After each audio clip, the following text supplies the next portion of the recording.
With the increased focus on socio-emotional learning and trauma-informed practices, many of us are changing some of our strategies in the classroom. The problem some teachers are having, though, is the inability to trade one strategy in for an equally workable strategy when transitioning. This all-or-nothing attitude makes it difficult to commit to making a change to a more intrinsic program that's based on the executive functioning of the students, since young children need a lot of modeling and scaffolding to reach many of the social-emotional goals schools are now employing. Here are some tips that may help to make that transition smoother. Instead of a classroom clip chart, try individual behavior tracking and goal setting. The arguments for using the old clip chart are fairly good ones. It's quick, it's relatively easy, and many now have positive as well as negative behavioral tracking. The problems are that clip charts are not private, personalized, or necessarily helping with the individuals who actually need behavioral help. In fact, most children who need the behavioral help the most wouldn't even bat an eye if they had to move their clip to the red zone or whatever the most serious consequence may be for any particular chart. Most, if not all, social-emotional programs discourage using a clip chart or any other reward consequence system as a whole group intervention for the reasons listed above. It creates an opportunity for children to avoid having to control their own behavior. Extrinsic motivation hijacks the goal of behavioral management, which should be good behavior. Instead, the motivation becomes the actual behavior chart or treasure box, or avoiding a timeout. Extrinsic motivations to behave are rewards and consequences offered to the student from the outside. The goal is always intrinsic motivation, pride in oneself for making the right decisions, doing the right things, and being a productive member of the society to which they belong. Students don't need prizes from a treasure box to be their goal. Instead, they need to learn how to be successful at managing their own behavior.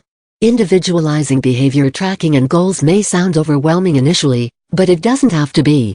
Most students are able to be fairly responsible for their behaviors a majority of the time and may be able to set character-building goals like looking for opportunities to help others, being brave, being loyal, etc. Those working toward mutual goals can be grouped together.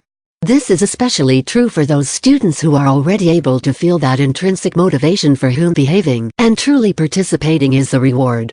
Students who really need the intervention because they struggle with executive functioning skills and can't access that intrinsic motivation may respond better to a personalized clip chart or something similar. Make a small version to keep with you or for the student to keep with them. Not recommended unless they are very honest. Some teachers keep this personalized behavior tracker in a plastic folder with pockets. You may need to set, track, and assign extrinsic rewards consequences every 15 minutes in the beginning, and lengthen the time as they grow. You may have to focus on one or two specific behaviors at a time. Just as students vary in their abilities in reading or math, they vary in their abilities with executive function and behavior. Offer them the appropriate leveled practice and goals, and watch them move from struggle to success. Are clip charts always wrong, whole group? Not necessarily. There will be times when even your best behaved, most responsible students are having trouble keeping their behavior productive. In those situations, bring back the clip chart for a 1 or 2 week revival of teaching, reinforcing, and applying external motivations to renew the focus on those things. Then phase it back out.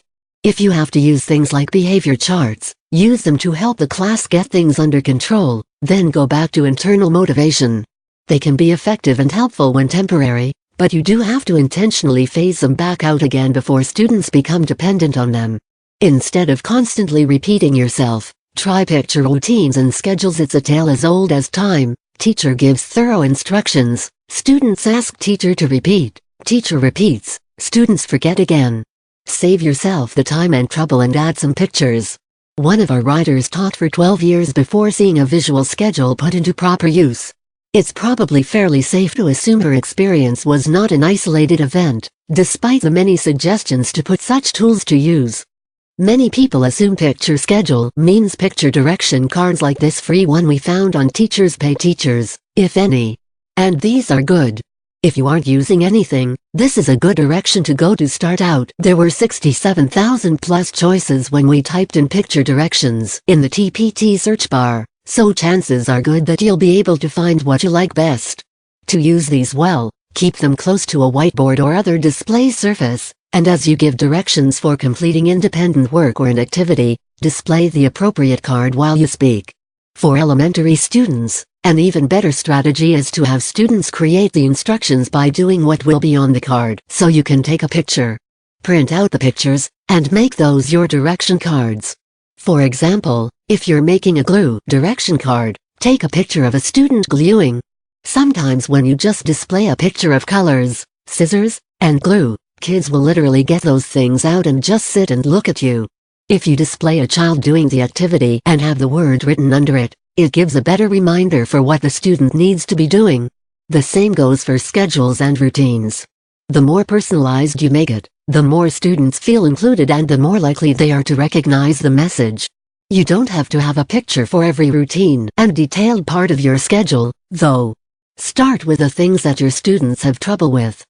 For example, students may have a difficult time remembering to write their names on their papers. Take a photo of a student willing to be famous for writing their name. For older kids, the cheesier and go-o-fire, the better. Then when you're reminding students to write their names on their papers, display the picture as a cue to remember to do that. Don't take pre-made photos or pictures and just display them all the time or all at once. Only use them when you are actually doing the action in order to use them as a cue.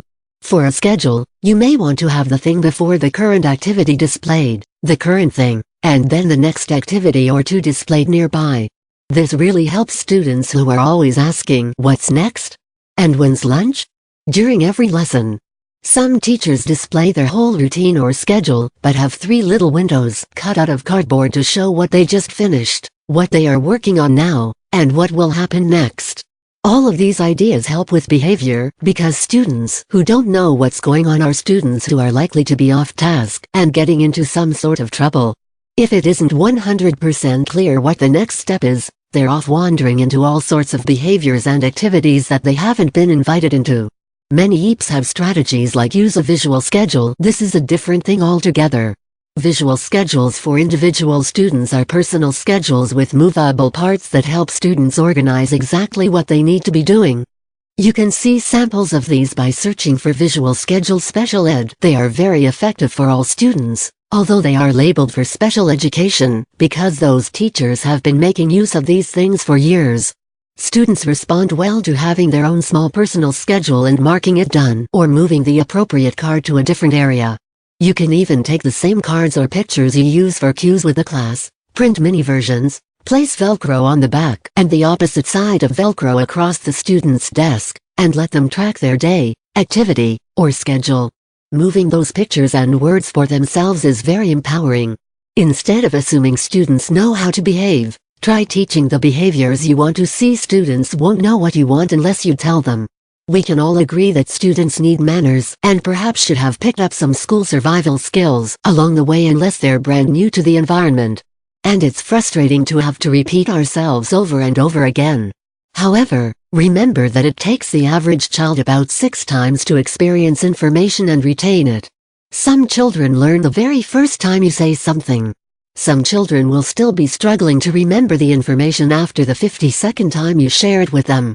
We have to view behavior as any other skill. You don't expect students to come into your classroom ready to take end-of-the-year tests, so why would you assume they also should know how you want them to behave? All teachers have little irritations with behaviors. We all also feel we're being driven absolutely mad by a few specific behaviors. But every classroom and every teacher presents a new learning experience for each student. It's only fair that you tell them what you want. And when they forget, tell them again. It takes less time to say sit down than it does to say, for the 1000th time in the love of all that is good, George, sit down. Will you ever learn? Sure, it may feel good to let that steam off for a minute, but it really isn't getting the job done. If you say, sit down, the first time George gets up out of his seat to wander around while you're giving instructions, it's okay to say sit down, the 3457th time as well. That being said, if you see behaviors beginning that students need further instruction on, take a note. Place it to the side. Sticky notes on your desk or a table can work really well, and when you get a moment, plan a quick 5-minute lesson so students can hear you address the issue, possibly help brainstorm solutions, and maybe even have a little practice doing things the proper, correct way. Conclusion. Transitioning to social emotionally based learning and classroom management can be tough, especially if you've had a lot of experience in education for years before it came into existence. But science does back up this kind of teaching. When we know better, we can do better. No one says it will be easier, but the world we live in now is a pretty stressful place. We recognize that gun violence, increased security, and all the traumas childhood has always held for some are affecting the ability of our students to learn and learn well. It's not always easy to change, but there are benefits for our students if we do. Many of us say we'll take a bullet for our students. We can definitely handle this.